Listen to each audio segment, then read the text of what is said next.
লোকে বলে Lionel Messi নাকি মানুষ নন, কোনো অতিমানব কি এভাবে কাঁদতে পারেন? ম্যাচের শেষ বাঁশি যখন বেজেছে মেসি তখন এভাবে কেঁদেছেন, মুখ লুকিয়েছেন। কিন্তু মেসি তো সর্বকালের সেরা, তার চোখে কি জল মানায়? রুচি চানাচুর 300 গ্রাম ও 500 গ্রামের ফ্যামিলি প্যাক, এক প্যাকে পুরো পরিবার। এই বিশ্বকাপ থেকে মেসি কিছুই পেলেন না, গোল্ডেন বুট, গোল্ডেন বল, বিশ্বকাপ।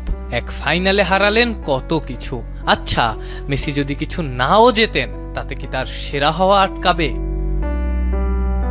ম্যাচ জুড়ে স্প্যানিশ ডিফেন্ডাররা মেসিকে পকেট বন্দি করেছিলেন, তাতে কি তার শ্রেষ্ঠত্ব কমেছে? তাতে কি মুছে গেছে টুর্নামেন্টে 8 গোল 4 অ্যাসিস্ট, অনেকটা একা হাতে ফাইনালে তোলার গরিমা? সবশেষ 4 বিশ্বকাপে 3 বার ফাইনালে উঠলেন মেসি।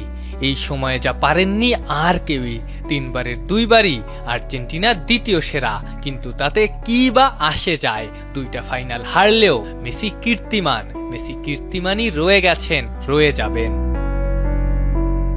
মেসি সর্বকালের সেরা, বছরের পর বছর ধরেই তিনি সেটা প্রমাণ করেছেন। মেসি তাই সেরা ছিলেন, আছেন, থাকবেন। তাতে লোকে স্বীকার করুক আর নাই বা করুক, তাতে লোকে যতই সেই শ্রেষ্ঠত্বে খামতি খোঁজার চেষ্টা করুক। ঠিক কবি ইমতিয়াজ মাহমুদের সেই কবিতার লাইনের মতো, মানুষ স্বীকার করার আগেও এভারেস্ট সবচেয়ে উঁচুই ছিল।